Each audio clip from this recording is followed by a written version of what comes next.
Welcome back to One Piece Explained. Chapter 1103 is the best chapter of the year so far, and in this video I'll be breaking down the true powers of the Age fruit, who really got all that food for Luffy, the answer to the long-running questions of how the objects can eat devil fruits, and even potentially how Blackbeard can have 2 devil fruits, and much more. There are a lot of small details in this chapter that could mean so much for the story. But real quick, over 90% of people who watch my channel are still not subscribed. So if you've enjoyed any of my videos, such as the live action breakdowns or the weekly manga breakdowns, I would really appreciate it if you'd hit that subscribe button. It helps to support me and grow the channel, and you'll also be able to get my videos as soon as they come out. So with that said, let's get into chapter 1103. I'm sorry, Daddy. We pick back up where we left off during the night before the present day, after Bonnie has looked through Kuma's memories. Notice that it looks like dawn is approaching, as this is taking place before we saw our protagonists back in chapter 1089. Bonnie, having learned the truth about Kuma's procedure and Saturn's responsibility for Kuma's quote-unquote death, has forgiven Vegapunk. In the last manga breakdown, I had speculated that the thing Vegapunk needed to give to Bonnie earlier in this arc was a 10th birthday gift from Kuma, and it looks like we were right, as Vegapunk gives her a necklace made of sapphire in the shape of a sun. This is of course in celebration of Bonnie being cured from the sapphire scales, but the specific design of the sun here is the same as the one we saw in the church back in Sorbet. This, along with Kuma's memories, is likely the reason why Bonnie is so cheerful in the present day, and since we're learning now that Bonnie wasn't with the Straw Hats throughout the entire night, then it seems this line from Luffy was just in reference to her crying while in the paw room with Kuma's memories. Vegapunk speaks about fate bringing both Luffy and Bonnie to Egghead, as he had expressed earlier in this arc as well when first meeting Luffy. Saturn even questioned the effectiveness of this very fate before we enter the flashback. And so, it looks like we won't be getting all of the events of the previous night here after all, or at least not yet anyways. As we return to the present day, picking back up with Saturn holding Bonnie at gunpoint from the surrounding Marines, Saturn asserts that Kuma is dead. Meanwhile, Luffy is in his withered state and calls out for food. Now, last we saw Luffy, he was actually in the grasp of Frankie, who was standing in front of Saturn. But on the very next page, Saturn had forced Frankie along with Vegapunk, Atlas, and Sanji to the ground, with some yet undisclosed powers. This must have knocked Luffy very far away, as we now see Luffy laying sprawled out behind Atlas and the rest of the group, even beyond the Marines that are surrounding them. Meanwhile, Kizaru is still on his back amongst the rubble, thinking about Bonnie and Sentomaru, who have both been captured by this point. Recall that while Luffy merely fell out of the sky due to exhaustion, Kizaru was sent crashing into a building from Luffy's star gun, and last we saw him, he had mentioned that he would be immobile for a while. We'll touch back on this in just a bit. We go around the world briefly, checking in on various people reading the newspaper that was printed earlier that morning. The news they're reading here would be the headline that was first teased toward the end of the events of Fololed the day before, and later read by Saturn not too long before where we are now in the story, about the Straw Hats taking Vegapunk hostage within Egghead. It's not certain where these 2 locations actually are. I suppose there's a chance the one on the right could be Vegapunk's homeland of Baltimore, but we can't say for sure.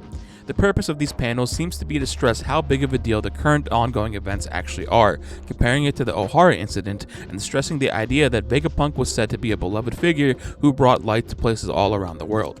We also check in on the Kamabaka Queendom to see Dragon and Ivankov discuss where Kuma could be heading. Dragon speaks as if there could be some of Kuma left deep down and wonders where Kuma would be going instinctually. Ivankov, speaking for himself, would take revenge on Marijois if it were him in this situation. But of course, as we later see in this chapter, Kuma is not interested in vengeance for his enslavement, instead choosing to protect Bonnie. Speaking of, Bonnie, in Saturn's clutches, uses her distorted future technique to mimic a Nika-like future once again, surprising even Saturn. However, this quickly falls short as Saturn realizes that Bonnie's understanding of Nika is incomplete, with her having yet to see Luffy in Gear 5th, as I discussed in the last breakdown, instead only going off of what Kuma had described to her in the past. Bonnie quickly tries to alter Saturn's age, but for some reason can't, as we begin to uncover the truth behind Bonnie's Age fruit. Saturn explains that Bonnie's powers allow the user to transform themselves into any potential future that they believe is possible. However, as the user confronts reality and becomes more aware of the future that lies ahead of them, these potential futures become less likely. In this context, Bonnie believed in Nika from what she had learned from her father, but given his and her current state, this faith began to waver, taking her out of her Nika-like future. This is pretty interesting, as the age fruit's true power really echoes Vegapunk's proposed theory of devil fruits. This also isn't the first time that we've seen a devil fruit's usage be governed by one's imagination, as we've seen Chopper's transformations require him to imagine his forms. I also talk about how Luffy's usage of his fruit has always been a function of him using his imagination and mimicking his experiences throughout his life in my Gear 5th Explained video. Definitely give that a watch if you're interested in this concept. Bonnie contests Saturn's pessimism by claiming she truly does believe in Nika. That's why she's been looking for him to save Kuma. Now, in the previous chapter, we had learned that she decided to seek out Nika during her travels as a pirate in addition to her search for her father. But now, we see that after realizing he was turned into a mindless cyborg, she's been trying to find Nika in order to get her father back. This could potentially recontextualize one of Bonnie's scenes from Marineford. We always assumed that the person she was blaming here was the same as the person she was looking for, and that probably still is the case given that she's been trying to get to Egghead this whole time.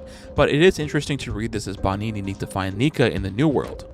We also learned the origin of Bonnie's devil fruit powers. When she first got the fruit back in chapter 1099, it was pretty odd that we didn't see how she obtained the fruit, despite having been unable to leave the church. There were a few theories at the time that I discussed in my breakdown for the chapter, such as her manifesting the fruit or it finding its way to her because of her desire to grow older. But either way, it didn't seem like a huge deal since we don't usually see how most people get their fruits anyway. We had even seen a child Bonnie be given various fruits as a child when depicted in the SBS, so it was possible that it came from among them.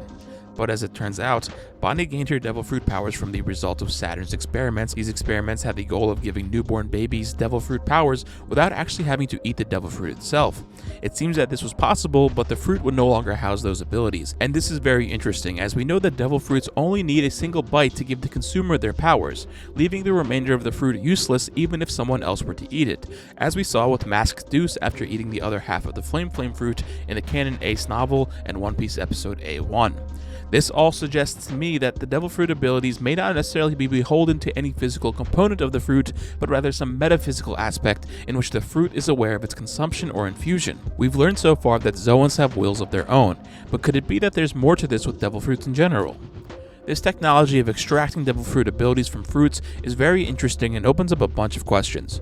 First and foremost, could this be part of the explanation for how inanimate objects are able to be given devil fruit powers? We were first introduced to this phenomenon in the Alabasta arc with Lasso, a gun that ate the dog fruit model Dachshund. Miss Merry Christmas explained that this was a new technology from the Grand Line, but refused to divulge any more information. We would see it again with Funkfried, Spandam's pet sword that had the elephant fruit, and post-time skip we saw it with Smiley, a massive compressed gas that was infused with the Sala fruit model Axolotl. There's also Bunbuku, a teapot who mysteriously ate the dog fruit model Tanuki. During the post-Enies Lobby arc, we learned from Kobe and Helmeppo that this was Vegapunk's research. In the Viz translation, it stated that this was the previous year's work, but I believe the original Japanese text leaves it a bit more open-ended in reference to a few recent years. Of note, Saturn would have been doing his research on devil fruit extraction around 14 years ago, as that's when Ginny was abducted and Bonnie was born 2 years later. So perhaps Saturn's efforts with devil fruit extraction were the precursor to Vegapunk's eventual success in the more recent years. The idea of devil fruit powers being able to be transferred without the need for the fruit as a vessel has been hinted at in the series before. During Big Mom's flashback, we see her with Carmel's soul abilities just after having supposedly eaten her along with the other orphanage kids. Not only that, the very idea of extracting devil fruit abilities and leaving the vessel useless is very reminiscent of the abilities of Blackbeard's dark fruit. We first saw this in action during Blackbeard's duel with Ace on Bonado Island, where we learned that the dark fruit can pull in devil fruit users toward the wielder, and when making contact, the fruit also allows the wielder to absorb the very powers of devil fruit users, leaving them in a temporary powerless state. There are countless theories about how Blackbeard is actually able to wield two devil fruit powers simultaneously, and no doubt will this new revelation of devil fruit extraction only feed those theories even more. Back in the day, we used to think perhaps Blackbeard carried around regular fruit with him, so that he could eat the Quake fruit when it would respawn, as we saw with the Sala fruit model Axolotl respawning in a nearby bag of apples. However, if that were the case, there wouldn't really be a need to drape something over Whitebeard. Ever since Big Mom's flashback, the idea of Blackbeard taking a bite out of Whitebeard to get the powers has been floated as well, and there's much wilder theories out there, ranging from him having some inherent ability to have multiple fruits, to him having multiple inner organs or attached siblings who could store the fruit's powers in their bodies, even to him having some Cerebrus Zoan. You could really go crazy. But it would be interesting if Blackbeard was able to extract the devil fruit's abilities out of a dead Whitebeard before they respawned in a fruit elsewhere and then took them upon himself. We'll have to see.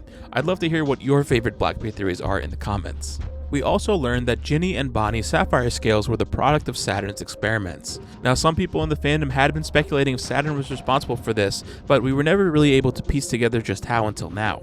Vegapunk, unaware of this, expresses extreme anger at this cruel revelation, as not only did Saturn cause all of the pain and suffering Ginny and Bonnie had to go through, but he also took advantage of it by forcing Kuma into an awful deal in order to cure it. Now, while all of this was going on, we did get a quick aside to see that Luffy has been chowing down on a bunch of food that was somehow brought to him, so let's get into this mystery. One of the prevailing theories is that this food was brought to him by Kizaru. As mentioned earlier, Kizaru had stated he would be immobile for a while when he saw him last, but in this chapter, he starts off sprawled out on the ground thinking about Sentomaru and Bonnie. Then immediately after Saturn commands the Marines to apprehend Luffy, we cut back to Kizaru, who is now sitting up leaning against some rubble. It's clear that he moved between these two panels, and he would be the only one in this situation to be able to bring food to Luffy at the literal speed of light.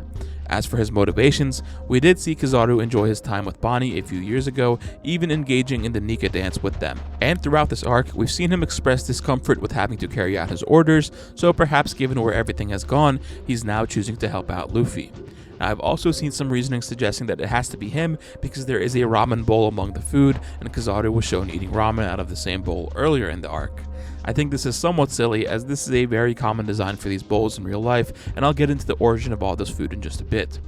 Another popular answer seems to be that this food was provided by Caribou, and I suppose the reason being that Caribou had fed Luffy in the previous arc. I don't think this is necessarily enough justification to think it's him, and I've seen people argue that Caribou would be the only one who can provide this much food, on top of being the only person who would know Luffy would need food to get better, but I don't think this is true. First off, Luffy himself calls out for food in this very chapter, to which Atlas responds saying she would get it for him if she could. Second, it's pretty common knowledge that eating food restores one's strength, especially in the world of One Piece, and we saw this as early as the Baratier when Gin, Krieg, and the rest of their crew were able to regain their strength after eating one meal. Also, I'm not even sure that Caribou is still around. Last we saw him, he was getting kicked off of the Thousand Sunny, which was on the upper level, the Labo phase, and due to the Frontier Dome, his only opportunity to have left the Labo phase would have been during the previous day when the Frontier Dome went down to 0% briefly. Caribou did not want anything to do with a government island, so it would make sense that he would be trying to leave the island as soon as possible. If he were able to make his way down from the Labo phase during that brief moment, he may have been able to escape with the researchers that evacuated during the previous day, as instructed by Sentomaru. He wouldn't really have any incentive to stick around, especially given how grave the situation has gotten. I also personally think that it's possible that the certain someone he's been wanting to relay information to throughout the New World has actually been Blackbeard, and that the Blackbeard pirate ship we saw before we cut away in 1079 may have been there to pick him up.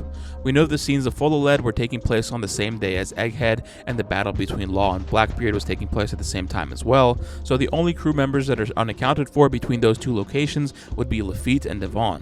We had seen Lafitte previously tasked with the responsibility to pick up Burgess from Dressrosa alongside Shiryu, so there could be something here with them picking up Caribou. After all, a whole day has passed since they approached the island, and it is currently surrounded by Marine ships, making it difficult for them to still be in the location. Another reason why I don't believe this to be Caribou's work is that this food could not have been part of his food supply. Back on Wano, we saw his supply contain various fruits and meats contained in huge bags and barrels. Quick sidebar, the idea of him carrying around different kinds of fruits is particularly interesting if he is indeed working for Blackbeard, as this would allow for a greater chance of devil fruits respawning near him, and as we know, Blackbeard has been collecting devil fruits. Anyways, the food we saw here is clearly food that has already been prepared, such as hot dogs, hamburgers, pizza, onigiri, ramen, even a cup of soda and french fries in a container. This food is more than likely from an automated cooking machine like the one we saw at the start of the arc. In fact, the location that this scene is taking place seems to be around the same place our protagonists were back then, or at the very least, very close. This would mean the automatic cooking machine is nearby. As for who brought it to Luffy, I personally think that out of the two, Kizaru is a more likely candidate than Caribou, as this would necessitate Caribou having gone down to this machine at some point on top of having stuck around until now after making it off the Labo phase. But there may be some other wildcard options that we haven't yet considered. It may be crazy, but there have been a few theories speculating on whether or not Punk Wreckage or Egghead itself is sentient, since it does house all of Vegapunk's knowledge. This is a fairly common sci-fi trope, so it could be fitting to see it play out here. There's also those light pressure gloves and the idea of holograms being tangible. Perhaps these could come into play with providing this food, but who knows. But I'd really like to hear what you think on this, so let me know in the comments who you think brought the food. While all of this is going on, Kuma finally arrives at his destination, which most of us speculated to actually be Egghead. We learn he landed on the southwest coast of the island, and so to put some things into perspective, let's look at the geography of Egghead. Back toward the end of the Wano arc, we got a map of Wano relative to its surrounding islands. To the northeast of Wano is Winter Island, where Law was headed. To the east of Wano was Elbaf, where Kid wound up, and to the southeast of Wano was Egghead. Earlier in this arc, we learned that the Straw Hats were trying to head for Elbaf, which required them to leave from the backside of the island toward the northeast, which all makes sense given the map we saw in Wano. So Kuma arriving from the southwest coast here means that he's landing on the front side of the island. Kuma makes his way toward the center as both Saturn and Vegapunk are shocked at his arrival. One of the Marines mentions that their authority chips are not working on him, and I think it should be clear by now that whatever it is that allowed for Kuma to override his programming was not Vegapunk's doing. As I discussed in my last manga breakdown, the point of dismissing the personality splitting technology and removing Kuma's bubble of memories from the equation was to show that whatever is allowing Kuma to act right now is not due to some external means. Across these breakdowns, I've been speculating that this recurring bit about living beings having some innate urges and experiences that define who they are would come into play with Kuma, and I think it may be doing so here.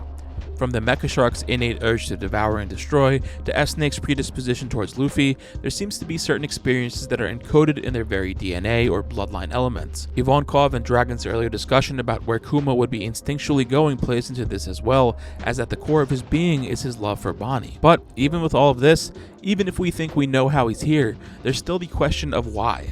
Why would Kuma know that he needed to be here in the first place? Well, to answer that, let's look at what was going on during the chapter he first started on his journey. Back in 1067, the page before he sets off, we see CP0 discussing their plans to kill Bonnie, and in the most recent chapter, we learned Kuma had some form of augmented hearing, which perhaps allowed him to hear that Bonnie was in trouble. It could be simple as that, but there's also the fact that S-Bear was among CP0 when the threat to Bonnie's life was being made. Now this is all speculative of course, but there could be something where Kuma's clones share information between themselves, much like Vegapunk and his satellites do. I've mentioned before on this channel how Kuma may even have some sort of authority over the rest of the Pacifista, citing his command over PX-1 back in Sabaody, and perhaps there's something to this. Either way, I'm sure we'll find out soon. Bonnie, in all of her desperation, begins to lose faith completely and wails, thinking that she would perhaps be better off dead. This is a callback to Kuma's flashback just after he learned of his mother's death, and back then, his father had consoled him, telling him of the warrior of liberation Nika who would come save him. While Kuma was never saved, he would end up taking matters into his own hands, quite literally, becoming a hero just like Nika, as he arrives just in time to save Bonnie. And this panel is incredible, with Saturn piercing into Kuma's back while he shields Bonnie, and it's very reminiscent of Ace protecting Luffy from Akainu. Though here, Kuma is relatively safe from the attack. It's also quite remarkable how large Saturn's transformation actually is in comparison to Kuma, who was already nearly 7 meters or about 23 feet tall. Kuma removes Saturn's leg and turns around, hardening his fist with armament haki. Believe it or not, this is our first time seeing Kuma use haki in the series, and I think there's a great deal of significance to it here. Haki is a skill that is inherent to all living people, and Kuma's ability to use it here is proof of his underlying humanity, despite all of the assertions throughout this arc that he is dead or no longer human. By this point, Bonnie is in tears after seeing her father for the first time in person after all of these years and calls out for him. And notice she's finally been able to make use of her powers once again as her faith is restored. Or perhaps she's consciously assuming her real age as she can finally become Kuma's daughter once again. Now we end off on the chapter with Kuma's fist coming in fast, much to Saturn's dismay. This is probably the first time we've seen Kuma throw a punch in the series as well, as he usually just makes use of his Devil Fruit powers, so you know this is going to be a very personal, cathartic hit on Saturn. though we have seen a pacifist to throw a punch. I can't help but point out a few similarities here with Luffy's attack on the Celestial Dragon St. Charlos with the winding up of the punch, but also this serves as a sort of callback to when Kuma attacked Bakori all those years ago, with Kuma in a very similar pose and making a similar expression, and both Bakori and Saturn in shock. There is one final thing that I'd like to address that I'm sure many of you have been wondering about as well, and that's the fact that Kuma seems to still have the side of his head and foot intact, despite having these parts of his body submerged in magma during his clash against Sakazuki. His hat is even untouched, despite it being clearly burned off in that chapter. I can understand his foot remaining being explained by him using his powers immediately, so the magma doesn't disintegrate it, but it seemed fairly clear that part of his head is ripped off by Akainu's Hellhound, much like Whitebeard's head was. And it doesn't seem like Oda simply forgot about this either, as Kuma's eye and side of his face is severely damaged from the battle with Sakazuki, so it'll be interesting to see what's actually going on here. Was he able to somehow repair his body and replace his hat before he arrived, or is this just an error in the chapter? Or perhaps the pages of 1092 were actually the error and he wasn't meant to have been depicted with the part of his head missing at all. Either way, it's not a huge deal, and I'm sure we'll get some correction or answer to this at some point. That's about it for all I wanted to talk about in this chapter. There were a lot of really interesting things introduced with this one, so I'd love to hear your thoughts on it in the comments. If there's anything you want to bring up, just let me know, and as always, if you've enjoyed this video or any of my other breakdowns on the channel, please consider subscribing as it helps to grow the channel and lets you get these videos as soon as they come out. I'm excited to see where we go as we get into 2024. Thank you so much for watching, stay safe, and I hope to see you in the next one.